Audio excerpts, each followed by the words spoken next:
다 함께 사도신경으로 우리 신앙을 고백하겠습니다. 나는 전능하신 아버지 하나님 천지의 창조주를 믿습니다. 나는 그의 유일하신 아들 우리 주 예수 그리스도를 믿습니다. 그는 성령으로 잉태되어 동정녀 마리아에게서 나시고 본디오 빌라도에게 고난을 받아 십자가에 못 박혀 죽으시고 장사된 지 사흘 만에 죽은 자 가운데서 다시 살아나셨으며 하늘에 오르시어 전능하신 아버지 하나님 우편에 앉아 계시다가 거기로부터 살아있는 자와 죽은 자를 심판하러 오십니다. 나는 성령을 믿으며 거룩한 공교회와 성도의 교제와 죄를 용서받는 것과 몸의 부활과 영생을 믿습니다. 아멘. 찬송가 370장 함께 찬양하겠습니다. 370장 함께 찬양하겠습니다. 주 안에 있는 나에게 딴 근심이 있으랴 십자가 밑에 나아가 내 짐을 풀었네. 주님을 찬송하면서 할렐루야 할렐루야 내 앞길 멀고 험해도 나 주님만 따라가리. 그 두려움이 변하여 내 기도 되었고 전날의 한숨 변하여 내 노래 되었네. 주님을 찬송하면서 할렐루야 할렐루야 내 앞길 멀고 험해도 나 주님만 따라가리. 내 주는 자비하셔서 늘 함께 계시고 내 궁핍함을 아시고 늘 채워주시네. 주님을 찬송하면서 할렐루야 할렐루야 내 앞길 멀고 험해도 나 주님만 따라가리. 내 주와 맺은 언약은 영불변하시니 그 나라 가기까지는 늘 보호하시네. 주님을 찬송하면서 할렐루야 할렐루야 내 앞길 멀고 험해도 나 주님만 따라가리. 아멘. 오늘 하나님께서 우리에게 주시는 말씀은 고린도후서 3장 7절에서 18절까지 말씀입니다. 고린도후서 3장 7절에서 18절까지 말씀 함께 읽겠습니다. 돌에 써서 새긴 죽게 하는 율법 조문의 직분도 영광이 있어 이스라엘 자손들은 모세의 얼굴에 없어질 영광 때문에도 그 얼굴을 주목하지 못하였거든. 하물며 영의 직분은 더욱 영광이 있지 아니하겠느냐. 정죄의 직분도 영광이 있은즉 의의 직분은 영광이 더욱 넘치리라. 영광되었던 것이 더 큰 영광으로 말미암아 이에 영광될 것이 없으나 없어질 것도 영광으로 말미암았은즉 길이 있는 것은 더욱 영광 가운데 있느니라. 우리가 이 같은 소망이 있으므로 담대히 말하노니 우리는 모세가 이스라엘 자손에게 장차 없어질 것의 결국을 주목하지 못하게 하려고 수건을 그 얼굴에 쓴 것 같이 아니하노라. 그러나 그들의 마음이 완고하여 오늘까지도 구약을 읽을 때에 그 수건이 벗겨지지 아니하고 있으니 그 수건은 그리스도 안에서 없어질 것이라. 오늘까지 모세의 글을 읽을 때에 수건이 그 마음에 덮었도다. 그러나 언제든지 주께로 돌아가면 그 수건이 벗겨지리라. 주는 영이시니 주의 영이 계신 곳에는 자유가 있느니라. 우리가 다 수건을 벗은 얼굴로 거울을 보는 것 같이 주의 영광을 보매 그와 같은 형상으로 변화하여 영광에서 영광에 이르니 곧 주의 영으로 말미암음이니라. 아멘. 하나님께서 이스라엘 백성들에게 십계명을 주실 때 돌판에 새겨서 말씀을 주셨죠. 십계명은 하나님의 백성들이 어떻게 살아가야 하는지 그 기본에 대한 말씀을 하실 뿐만 아니라 사실 신앙의 핵심적인 말씀을 여기에 담아두고 있습니다. 십계명이 구약 이스라엘 백성들에게 주신 말씀이기 때문에 신약 시대를 살아가는 우리에게는 상관이 없지 않나라고 생각하는 분이 계실지 모르지만 전혀 그렇지 않습니다. 십계명의 이 말씀은 오늘 우리에게도 상당히 중요한 말씀이라고 하는 것이죠. 십계명은 다른 것에 새긴 것이 아니라 십계명을 돌판에 새기셨다고 하는 것은 하나님의 말씀이 영원하다고 하는 것을 상징적으로 말씀해주고 있는 것입니다. 지금은 십계명 돌판이 남아있지 않기는 하지만 남아있다고 한다면 아마 원형 그대로 보존되어 있을 것입니다. 과거의 왕들도 보면 자기의 업적을 후대 자기 후손들에게 남기기 위해서 돌에 자기가 어떤 업적을 남겼는지 기록하지 않습니까? 그 기록이 남아있어서 오늘 이 시대를 살아가는 우리도 이 왕이 이런 업적이 있었구나라고 하는 것을 알 수 있는 것과 같이 하나님의 말씀, 이 십계명을 돌판에 새기셨다고 하는 것은 하나님의 말씀은 영원하다라고 하는 것을 말씀해주고 있다는 것을 확인할 수가 있는 것이죠. 그런데 문제는 하나님의 말씀이 영원하다라고 하는 것을 보여준 이 십계명 돌판이 이스라엘 백성들에게는 영원하지 않았다는 것입니다. 하나님의 말씀은 분명히 영원하다고 하나님의 언약은 반드시 이루어진다고 하는 것을 말씀하고 있음에도 불구하고 이스라엘 백성들은 이 돌판을 받아들고 하나님의 말씀대로 순종하며 살아가지 않았다는 것입니다. 이 사람들이 출애굽할 때 하나님이 어떤 분이신지를 경험하지 않았습니까? 애굽에서 있었던 10가지 재앙을 통해서 하나님은 우상을 섬기지 말 것을 분명히 말씀하셨음에도 불구하고 또한 십계명에도 우상을 섬기지 말 것에 대해서 오직 하나님만 섬길 것에 대해서 분명히 말씀하고 있지만 이 사람들이 가나안 땅에 들어가서 우상을 섬기는 일을 중단하지 않았다고 하는 것을 성경은 말씀해주고 있다고 하는 것이죠. 가나안 땅에 들어갔던 이스라엘 백성들은 하나님의 말씀대로 온전히 순종하겠다고 결단도 해보았지만 그대로 살지는 않았다고 하는 것입니다. 여호수아서 24장 14절에서 18절 말씀에 보면 그러므로 이제는 여호와를 경외하며 온전함과 진실함으로 그를 섬기라. 너희 조상들이 강 저쪽과 애굽에서 섬기던 신들을 치워버리고 여호와만 섬기라. 만일 여호와를 섬기는 것이 너희에게 좋지 않게 보이거든 너희 조상들이 강 저쪽에서 섬기던 신들이든지 또는 너희가 거주하는 땅에 있는 아모리 족속의 신들이든지 너희가 섬길 자를 오늘 택하라.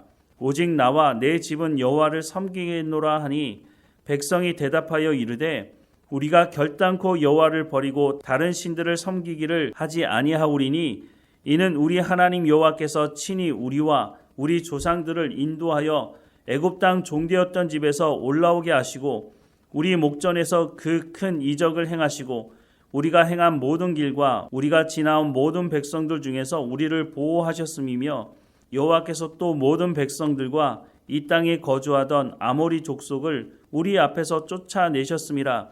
그러므로 우리도 여호와를 섬기리니 그는 우리 하나님이심이니이다 라고 고백을 하고 있습니다. 이와 같이 하나님만 섬기겠다고 분명히 결단하고 있음에도 불구하고 이스라엘 백성들은 하나님만 온전히 섬기지 않았다는 것입니다. 물론 하나님을 버리지도 않았습니다. 우상을 섬기면서 또 하나님을 섬겼다고 하는 것이죠. 하나님은 우상을 섬기지 말 것에 대해서 분명히 말씀하시고 그것을 돌판에까지 기록했음에도 불구하고 하나님의 말씀대로 순종하지 않은 이 백성들은 결국은 하나님의 말씀을 듣고 순종하지 않고 결국은 나라가 망하는 일까지 경험하게 되었다고 하는 것입니다. 이 백성들이 뭐라고 말했습니까? 우리는 하나님만 온전히 섬기겠다고 분명히 말하고 있지 않습니까? 하지만 그렇게 살지 않았다고 하는 것이죠. 포로 귀환 이후에도 하나님의 말씀대로 순종하겠다고 결단했습니다. 그런데도 얼마 지나지 않아서 여전히 자신들의 탐욕을 쫓아 살았던 모습을 확인할 수가 있습니다. 예수님께서 오셨을 때도 마찬가지였습니다. 메시아를 학수고대하고 있었던 이 사람들이 예수님이 왔을 때 예수님을 왕 삼으려고 했습니다. 예수님을 왕 삼으려고 한 이유가 무엇이었습니까? 정말로 하나님의 말씀대로 순종하기 위해서 하나님의 나라를 이루어 가기 위해서 예수님을 왕 삼으려고 한 것이 아니었다고 하는 것입니다. 자신들의 요구, 자신들의 탐욕을 채워줄 것이라고 생각을 했기 때문에 그래서 예수님을 왕 삼으려고 했고, 예수님께서 자신들의 탐욕이나 자신들의 요구를 이루어주지 않으시자 그 마음을 바꾸어서 예수님을 십자가에 못 박아 죽이자고 했다고 하는 것이죠. 사람이 변한다고 하는 것이 참 어렵다고 하는 것을 새삼 알게 됩니다. 그런데 예수님께서 십자가에 못 박혀 죽으시기 바로 전날에 보혜사 성령이 오실 것이다 라는 말씀을 하십니다. 보혜사 성령이 오시면 어떤 일을 하느냐? 그 성령께서 하나님의 말씀을 깨달아 알게 하실 것이고 너희로 하나님의 백성다운 삶을 살아가게 하실 것이다 라고 하는 말씀인 것이죠. 에스겔서 36장 25절부터 27절 말씀을 보면 맑은 물을 너희에게 뿌려서 너희로 정결하게 하되 곧 너희 모든 더러운 것에서와 모든 우상 숭배에서 너희를 정결하게 할 것이며 또 새 영을 너희 속에 두고 새 마음을 너희에게 주되 너희 육신에서 굳은 마음을 제거하고 부드러운 마음을 줄 것이며 또 내 영을 너희 속에 두어 너희로 내 율례를 행하게 하리니 너희가 내 규례를 지켜 행할지라 라고 말씀하고 있습니다.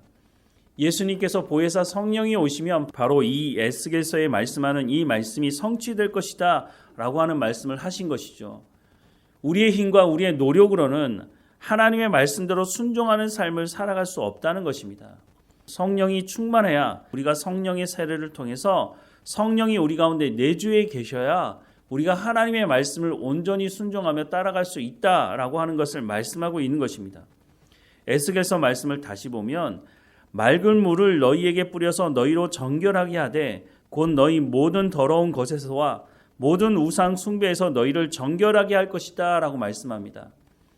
우리 마음 가운데는 여전히 우리의 탐욕을 채우기 위해서 우상이라도 섬기겠다고 하는 마음이 있다고 하는 것입니다. 어떻게 하면 우리의 마음 가운데 이 우상 숭배, 이 탐욕의 마음을 제거할 수 있느냐? 그것은 성령이 우리 가운데 임재해야 가능하다라고 하는 것을 말씀하고 있는 것이죠. 또 새 영을 너희 속에 두고 새 마음을 너희에게 주되 너희 육신에서 굳은 마음을 제거하고 부드러운 마음을 줄 것이며 또 내 영을 내 속에 두어 너희로 내 율례를 행하게 하리니 너희가 내 규례를 지켜 행할지라 라고 말씀을 하고 있는 것을 우리는 기억해야 한다고 하는 것입니다. 그래서 성령의 충만함을 받으라고 말씀하는 예수님의 말씀을 우리가 귀를 기울여 들어야 하는 것입니다. 예수님께서 잡혀 죽으시기 전날에 뭐 하려고 예수님께서 여러 차례 성령이 오실 것이다. 성령이 오시면 너희에게 하나님의 말씀을 깨달아 알게 하시고 행하게 하실 것이다 라고 하는 말씀을 왜 하셨겠습니까? 에스겔서의 이 말씀이 우리 가운데 성취되지 않는다면 우리가 돌판에 새겨진 십계명을 받아든다고 할지라도 하나님의 말씀대로 온전히 순종하는 삶을 살아가지 못하기 때문이라고 말씀을 하고 있는 것이죠. 구약시대 돌판에 새겨진 하나님의 말씀도 영광이 있지만 성령을 통해서 그리스도인들 각 사람의 마음에 새겨진 하나님의 말씀은 더욱 영광되다라고 말씀을 오늘 본문이 하고 있는 것입니다. 7절 이하의 말씀에 보면 돌에 써서 새긴 죽게 하는 율법 조문의 직분도 영광이 있어 이스라엘 자손들은 모세의 얼굴에 없어질 영광 때문에도 그 얼굴을 주목하지 못하였거든 하물며 영의 직분은 더욱 영광이 있지 아니하겠느냐. 정죄의 직분도 영광이 있은즉 의의 직분은 영광이 더욱 넘치리라. 영광되었던 것이 더 큰 영광으로 말미암아 이에 영광될 것이 없으나 없어질 것도 영광으로 말미암았은즉 길이 있을 것은 더욱 영광 가운데 있느니라 라고 말씀을 하고 있는 것과 같이 성령을 통해서 우리 가운데 마음에 새겨진 이 말씀은 더욱 영광되다라고 하는 것을 말씀하고 있다고 하는 것입니다. 이스라엘 백성들이 그 돌에 새겨진 십계명의 말씀을 온전히 순종하지 못했던 것은 이 말씀을 마음에 새기지 않았기 때문이라고 말씀하고 있는 것입니다. 그래서 이제는 성령께서 우리 가운데 내주해 계시면서 하나님의 말씀을 우리의 마음판에 새기게 하시니 에스겔서에 기록된 말씀과 같이 또 내 영을 너희 속에 두어 너희로 내 율례를 행하게 하리니 너희가 내 규례를 지켜 행할지라 라고 말씀을 하고 있는 말씀이 바로 성령이 우리 가운데 내주해 계심으로 이루어질 수 있다라고 하는 것을 말씀해주고 있는 것입니다. 로마서 8장 26절에서 28절 말씀해 보면 이와 같이 성령도 우리의 연약함을 도우시나니 우리는 마땅히 기도할 바를 알지 못하나 오직 성령이 말할 수 없는 탄식으로 우리를 위하여 친히 간구하시느니라. 마음을 살피시는 이가 성령의 생각을 아시나니 이는 성령이 하나님의 뜻대로 성도를 위하여 간구하심이니라. 우리가 알거니와 하나님을 사랑하는 자 곧 그의 뜻대로 부르심을 받은 자들에게는 모든 것이 합력하여 선을 이루느니라 라고 말씀하고 있습니다. 하나님의 말씀대로 순종하며 살아가려고 하는 사람, 성령이 내주에 계시면서 하나님의 말씀대로 순종하며 살아가려고 하는 그 사람을 어떻게 하신다고요? 말할 수 없는 탄식으로 우리를 위해서 친히 간구하신다고 말씀합니다. 우리가 하나님의 말씀대로 순종할 수 있도록 성령이 우리를 도우신다라고 하는 것을 말씀하고 있다고 하는 것이죠. 그래서 구하는 자에게 성령을 주시겠다라고 하는 약속의 말씀을 예수님께서 우리에게 해주시고 있는 것입니다. 그래서 우리가 날마다 성령의 충만함을 구해야 하는 것이죠. 우리도 이스라엘 백성들처럼 결단해 봅니다. 하나님의 말씀대로 살지 못한 것에 대해서 회개하면서 하나님, 이제는 내가 하나님의 말씀대로 순종하겠다고 그렇게 결단하지만 그런 결단으로는 우리가 하나님의 말씀을 온전히 순종하며 살아갈 수는 없다고 하는 것이죠. 만약 그렇게 살아갈 수 있다면 왜 예수님께서 잡히시는 그날 저녁에 여러 차례 우리 가운데 성령의 충만함이 우리 가운데 있게 될 것이라고, 성령이 오시면 하나님의 말씀을 깨달아 알고 그 말씀대로 순종하며 살아갈 수 있게 될 것이라는 이 말씀을 왜 하셨겠습니까? 우리의 힘과 능력으로는 가능하지 않다고 하는 것입니다. 그러니 성령의 충만함을 받으라고 거듭 반복해서 말씀하고 있습니다.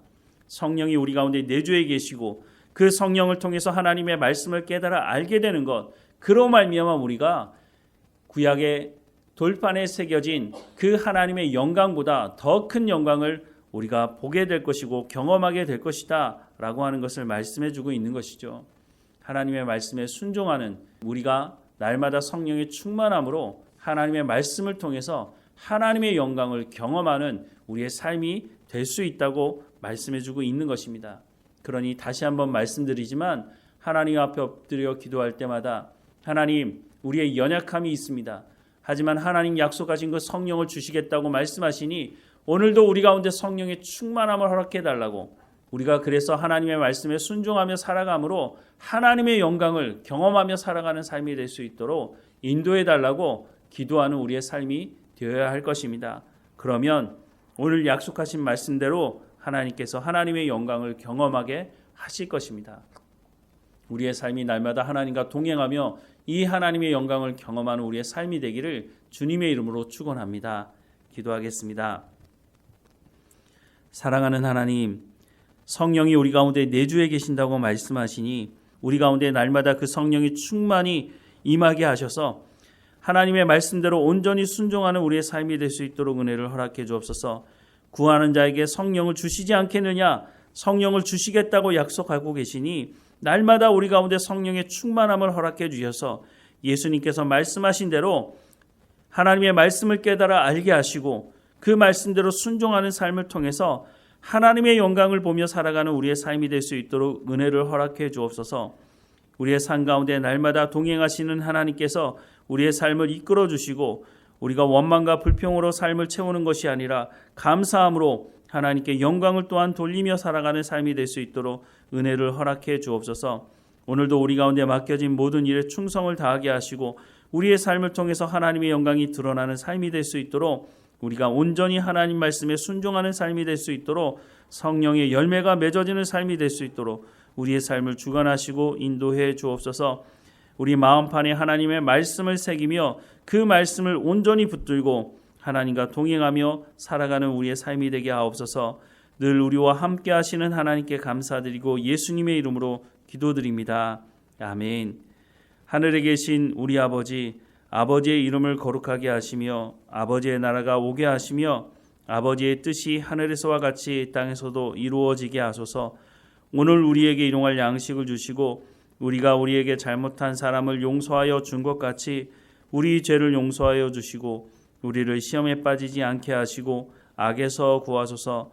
나라와 권능과 영광이 영원히 아버지의 것입니다. 아멘.